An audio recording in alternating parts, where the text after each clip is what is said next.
Assalamualaikum warahmatullahi wabarakatuh. Seterus bangsa dan setanah air, jumpa lagi di channel Jagat Lob itu. Semoga dalam keadaan sehat, tak kurang satu apa rahmat barokah. Salam Allah curahkan untuk kita semuanya. Jawaban cerdas Kiai Haji Maduddin Usman Al-Bantani menangkis menenggelamkan ambisi Bani Palwi yang mengaku sebagai cucu Nabi Rasulullah SAW terbantahkan oleh tesisnya. Maka kita simak videonya, jangan sampai kita terlambat untuk mengetahuinya. Agar orang berilmu tidak sombong dengan ilmunya. Sementara ajaran-ajaran lain selain ajaran Al-Quran, ajaran Al-Hadis tidak dibenarkan dalam ajaran Islam. Seperti jika ada orang yang mengatakan bahwa kemuliaan seseorang ditentukan oleh keturunannya. Siapa orang yang keturunan orang besar, maka dia orang yang paling mulia. Ini bukan ajaran Islam. Dalam Islam kemuliaan seseorang tidak dilihat dari siapa dia dilahirkan, tapi apa kualitas dia dalam kehidupan. Kemuliaan seseorang tidak dilihat dari siapa dia bapaknya, tapi dilihat dari seberapa besar takwanya kepada Allah Subhanahu wa ta'ala. Setiap ajaran yang berbeda dengan itu wajib ditolak dan tidak boleh diterima, karena tidak ada sumber dari ajaran Islam, dari ajaran Allah Subhanahu wa ta'ala. Orang yang mengaku dirinya keturunan Nabi misalnya, yang asli sekalipun, dia tidaklah lebih mulia dari yang lainnya, kecuali dia telah membuktikan kualitas dia dalam kehidupan dari sisi ilmunya dan bagaimana akhlaknya dalam berinteraksi dengan sesamanya. Itu yang asli. Apalagi yang palsu. Orang ngaku turunan Nabi tapi palsu. Saya ibu-ibu telah meneliti secara ilmiah bagaimana pengakuan-pengakuan orang yang selama ini mengaku sebagai keturunan baginda Nabi. Setelah diteliti secara ilmu sejarah, ilmu nasab, ternyata mereka bukan hanya bukan keturunan Nabi, tapi ternyata mereka bukan orang Arab acan. Dilihat dari ilmu nasab tidak nyambung, dilihat dari ilmu sejarah fiktif. Nama-nama yang disebutkan sebagai luhur mereka ternyata adalah orang-orang yang tidak ada orangnya, jejodok sawah.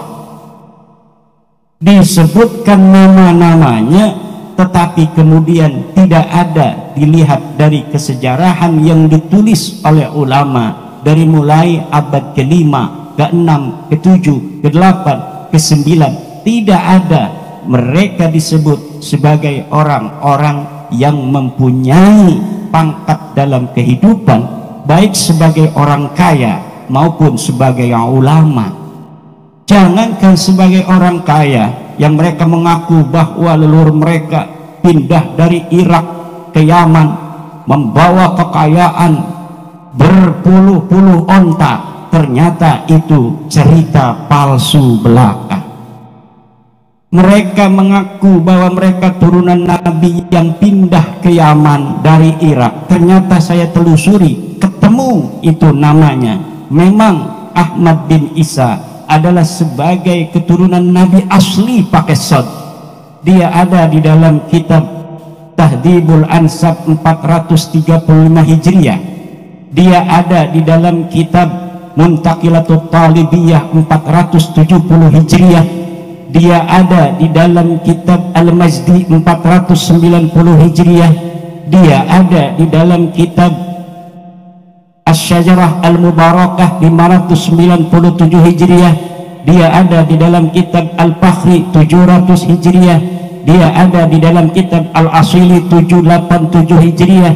Dia ada di dalam kitab As-Sabatul Musan 780 Hijriah. Dia juga ada di dalam kitab Umdatut Talib Al-Kubra 828 Hijriah.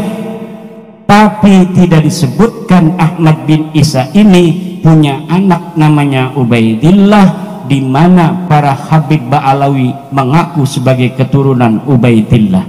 Ahmad bin Isa ini benar turunan Nabi, dia punya anak namanya Muhammad, Ali dan Husain, terverifikasi di dalam kitab-kitab nasab semuanya ada, tapi tidak ada anak yang bernama Ubaidillah seperti apa yang diaku oleh para Habib-Habib Ba'alawi. Tidak terverifikasi sebagai turunan Nabi, tidak pula terverifikasi secara ilmu sejarah sebagai tokoh yang pernah ada di dunia ini di masa lalu. Jadi bukan hanya sebagai bukan keturunan Nabi, tapi juga nama Ubaid ini tidak pernah dilahirkan di muka bumi. Ubaid punya anak namanya Alwi. Saya telusuri dalam kitab-kitab sejarah yang banyak ditulis, tidak ada pernah dilahirkan orang bernama Alwi bin Ubaid. Katanya Alwi punya anak namanya Muhammad, tidak pernah ada orang dilahirkan di dunia ini yang bernama Muhammad bin Alwi bin Ubaid. Muhammad bin Ali bin Ubaid tidak ada. Katanya punya anak namanya Alwi II, tidak ada. Katanya punya anak yang apa namanya itu Ali Kolikosam, tidak ada. Diceritakan di abad 9 Hijriah oleh seorang Ba'alawi namanya Ali As-Sakran. Katanya dia kalau tasyahud salam pada Rasulullah, assalamualaikum ya Rasulullah, selalu mengulang-ulang sampai kemudian Rasulullah itu menjawab salamnya. Ternyata diverifikasi nama itu bukan nama Ali Kolikosam, leluhurnya Habib Ba'alawi. Ini yang saya teliti secara ilmiah dan sampai sekarang tidak ada jawaban untuk bagaimana mereka bisa membuktikan di abad di mana Ahmad bin Isa itu ada, yaitu 345 Hijriah. Apakah ada yang menyatakan bahwa Ahmad bin Isa punya anak namanya Ubaid? Mereka tidak bisa jawab. Katanya pindah dari Irak ke Yaman. Mana kitab yang menyebutkan sebelum abad ke-9, di mana mereka mengaku di abad 9 itu sebagai turunan Nabi? Sebelumnya mana kitab satu saja kitab nasab yang menyatakan mereka turunan Nabi? Tidak ada. Padahal kitab nasab banyak ditulis di sepanjang tahun antara 345 sampai 895 Hijriah. Kemudian saya tanya lagi, adakah satu kitab saja yang menyatakan bahwa Ahmad bin Isa ini pindah dari Basrah ke Yaman? Tidak ada. Saya dapat membuktikan bahwa Ahmad bin Isa ini ada di kota Madinah, di satu kampung namanya Kampung Surya, di mana Kampung Surya ini adalah salah satu kampung di Madinah Al-Munawwarah yang menjadi basis seluruh keturunan baginda Nabi. Ahmad bin Isa ada di situ 243 Hijriah, dan tidak ada keterangan bahwa beliau pernah pindah ke Basrah atau dari Basrah pindah ke Yaman. Tidak ada. Dia orang Madinah, ada di Madinah. Wafatnya tidak disebutkan di dalam kitab Al-Ghaibah karangan At-Tusi di abad ke-5. Tetapi mengenai dia tidak punya anak namanya Ubaid, itu telah menjadi konsensus seluruh para penulis kitab-kitab nasab. Tidak ada Ahmad bin Isa alaihi salam mempunyai anak namanya Ubaidillah. Tidak ada orang namanya Ubaidillah ini pernah ada di Yaman. Kitab-kitab di Yaman sudah ada, Tabaqat Fuqaha il Yaman, Tabaqat Sulaha il Yaman, Tarikh Al-Yafi'i, Tarikh As-Suluk. Tidak ada yang nyebut nama orang nama Faqih Muqaddam, Faqih Muqaddam. Tidak ada. Katanya wali mi'rajnya 70 kali. Tidak ada. Kalau Syekh Abdul Qadir Al-Jailani disebutkan sebagai seorang waliullah, itu ada di dalam kitab-kitab yang dimana dia lahir, dia hidup, itu ada ulama-ulama lain yang mencatat keberadaannya. Hari ini Imaduddin Usman ada di dunia ini tahun 2024. Nyari aja di Google Imaduddin Usman, akan banyak berita tentang Imaduddin Usman. Itu ditulis oleh orang lain, membuktikan eksistensinya pernah ada. Kalau misalnya 1000 tahun lagi mau dicari pernahkah ada di Lampung seorang bernama Kiai Ulin Nuha yang ada di Lempuyang? Pas dicari data-data masa lalu tahun 2024, ada berita Kiai Imaduddin Usman mendatangi pondok pesantren Darul Ulum asuhan Kiai Haji Ulin Nuha Al-Hafidh. Ada yang nulis, ternyata itu bisa ditelusuri. Dan kalau orang berbohong tentang sejarah, serapi-rapinya dia berbohong, pasti akan ketahuan dengan teori dan metodologi para ahli filologi dan para ahli teks. Jadi cara untuk mengungkap kepalsuan sejarah itu bisa ditelusuri dengan metodologi studi teks dan studi intertekstualitas. Contohnya begini, ada orang nyalon bupati, dia punya ijazah Madrasah Aliyah Darul Ulum 2024, nyalonnya ini 2070 misalnya atau 2050. Dicurigai ijazahnya palsu, aliyah dari Darul Ulumnya. Kenapa dicurigai palsu? Karena ada data dari Kementerian Agama, lulusan-lulusan Darul Ulum tahun 2024 dan tidak ada namanya. Ini membuktikan ijazah yang dikeluarkan itu, yang dia jadikan syarat sebagai calon bupati, adalah ijazah palsu. Kalau dia belum menerima juga bisa ditelusuri dengan nama-nama yang ada di Kemenag itu, diparanin satu-satu, ditanyain, punya temen nggak ini calon bupati? Nggak ada. Itu berarti menunjukkan ijazahnya adalah ijazah palsu.